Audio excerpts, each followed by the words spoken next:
আসসালামু আলাইকুম সবাইকে। কম্পিউটার ওয়ার্ল্ড এবং ওয়ার্ল্ড আইটি ফাউন্ডেশনের পক্ষ থেকে আপনাদের সবাইকে জানাচ্ছি স্বাগতম। আজকে আমরা দেখব ফটোশপের মাধ্যমে আমরা কিভাবে একটি ছবির ভেতরে শ্যাডো ইফেক্ট কিংবা মিরর ইফেক্টের কাজ দেখতে পারি। সো প্রথমেই আমরা ফটোশপে একটি ছবি আমরা ওপেন করে নিচ্ছি। সো এখানে আমরা সিটি ইমেজ নামে সার্চ করে একটি ছবি নিয়ে নিলাম।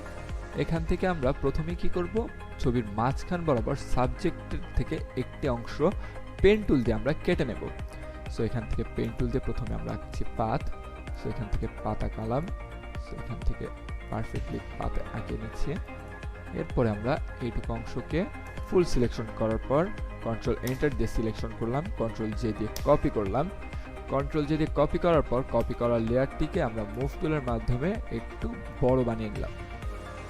সো এখন দেখে জিনিসটাকে একটু বেশি হাইলাইটেড মনে হচ্ছে না? সো আপাতত আমরা নিচের যে ব্যাকগ্রাউন্ড লেয়ার তাকে হাইড রাখবো। সো এরপরে আমাদের যে কাজ করতে হবে, আমাদের যে প্রথমেই যে সিলেকশন করা হলো সেই সিলেকশন থেকে আমরা যে অংশটুকু সিলেকশন করলাম সেই অংশটুকুকে 3-4 টুকরা বানাবো। সো এখান থেকে আমরা পেন টুল দিয়ে আবার একটু সিলেকশন করে নিচ্ছি। পেন টুল দিয়ে সিলেকশন করার পরে control enter, so control J দিব। সো কন্ট্রোল জে দিলে এখানে কপি হলেও আমাদের নিচের লেয়ার থেকে কিন্তু আমাদের এই অংশটুকু মোছেনি। সো আমাদেরকে কন্ট্রোল প্লাস থাম্বনেল দিয়ে সিলেকশন করে আমাদের লেয়ার 1-এ থাকা অবস্থায় এখান থেকে আমরা ডিলিট করব। সো এখান থেকে আমরা ডিলিট করে দিলাম। সো আমাদের এখান থেকে সিলেকশনটি ডিলিট হয়ে গেল। কন্ট্রোল ডি দিয়ে ডিসিলেকশন করে ফেললাম। তারপরে আমরা এখন পরবর্তীতে আরও একটি পিস বানাতে যাব। সো পেন টুল দিয়ে আরও একটি পিস বানাচ্ছি। সো এখান থেকে আমরা নিয়ে নিলাম। সো কন্ট্রোল এন্টার দিয়ে সিলেকশন, কন্ট্রোল জে দিয়ে কপি, এরপরে এই লেয়ারটাকে হাইড রেখে কন্ট্রোল প্লাস থাম্বনেল দিয়ে লেয়ার 1 থেকে আমরা কি করব, এই অংশটাকে ডিলিট করে দিব। এরপরে কন্ট্রোল ডি দিয়ে ডিসিলেক্ট করব। এখন এই সিলেকশনটিকে আমাদেরকে আরও একটি পিসে আলাদা পিস হিসেবে সিলেকশন করতে হবে। সো এখান থেকে আমরা পেন টুল নিলাম। সো পেন টুল নিয়ে এখান থেকে এই পর্যন্ত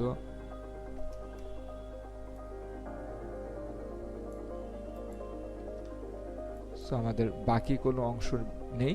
সো আমরা যেমন খুশি তেমনভাবে সিলেকশন করলাম, কন্ট্রোল জে দিলাম। এখন আমরা কি করব, লেয়ার 1টাকে ডিলিট করে দিব। সো এখন বাকি লেয়ারগুলোকে অন করে দেখতে পারি যে আমাদের 3টি পিস হয়ে গেছে। সো এখন যে কোনো একটি পিসকে আমরা কি করব, যে কোনো একটি পিসের লেয়ারে সিলেকশন করা অবস্থায় ডাবল ক্লিক করব।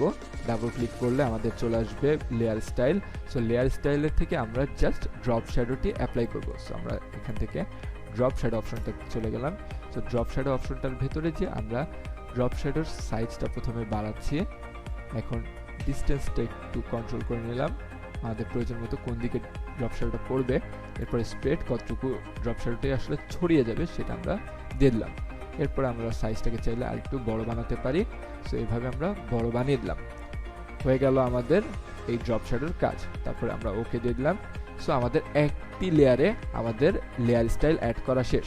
এখন আমরা সহজেই কি করব, এই লেয়ারটির উপর রাইট ক্লিক করে দেখতে পাবো যে মাঝের দিকে আমাদেরকে কপি লেয়ার স্টাইল নামে অপশনটি আছে। সো আমরা এখান থেকে কপি লেয়ার স্টাইল করলাম। এখন প্রত্যেকটা লেয়ারে আমাদেরকে সেম কাজটি করা লাগতো, কিন্তু আমরা এখন সহজে কিভাবে করব, মাউসের রাইট ক্লিক করে পেস্ট লেয়ার স্টাইলে ক্লিক করব। সো লেয়ার স্টাইলটা হুবহু কপি হয়ে যাবে। আবার কি করব, আরেকবার নিচের লেয়ারের জন্য পেস্ট কপি লেয়ার স্টাইল করলাম।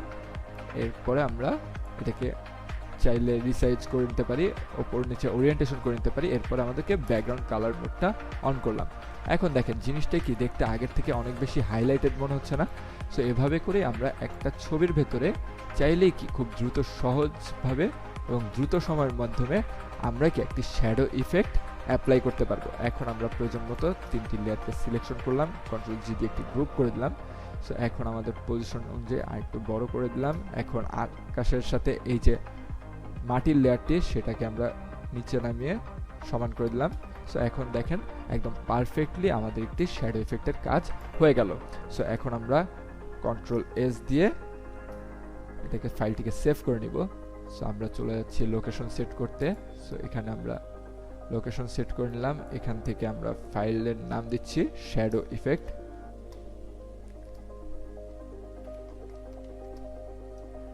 প্রথমে একটি পিএসডি ফাইল সেভ করলাম। তারপরে আমরা একটু সময় নিতে হবে। সো আমাদের পিএসডি ফাইল সেভ করা হয়ে গেল। সো কন্ট্রোল এস দিয়ে আমরা আরও একটি জেপিজি ফরম্যাটে সেভ করে ফেলবো। সো জেপিজি ফরম্যাটে সেভ করে ফেললাম। সো আমাদেরকে এখানে কোয়ালিটিটাকে হাই করতে হবে। সো প্রিভিউটাকে অন করি। সো প্রিভিউ অন করলাম, ওকে দিয়ে দিলাম। সো আমাদের কাজটি হয়ে গেল। সো এভাবেই আমরা কত দ্রুত সময়ের ভিতরে আমরা কি একটি ছবিতে শ্যাডো ইফেক্ট ফেলতে পারলাম। সো আমরা চলে যাচ্ছি প্রিভিউটা দেখতে। সো এখান থেকে আলটিমেটলি আমাদের এই শ্যাডো ইফেক্টটা ডিজাইন করা হয়ে গেল। সো আশা করছি বন্ধুরা আপনারা আমাদের মতো করে সহজ প্রসেসটি যদি অ্যাপ্লাই করেন তাহলে আপনি আপনার ডিজাইনটি খুব দ্রুত সময়ের মধ্যেই সম্পন্ন করতে পারবেন। আমাদের চ্যানেলটিতে নতুন হয়ে থাকলে অবশ্যই সাবস্ক্রাইব করবেন এবং বেল আইকন চাপ দিতে ভুলবেন না। সো আমাদের পরবর্তী ভিডিও আসা পর্যন্ত আমাদের সঙ্গেই থাকুন, সুস্থ থাকুন। আসসালামু আলাইকুম।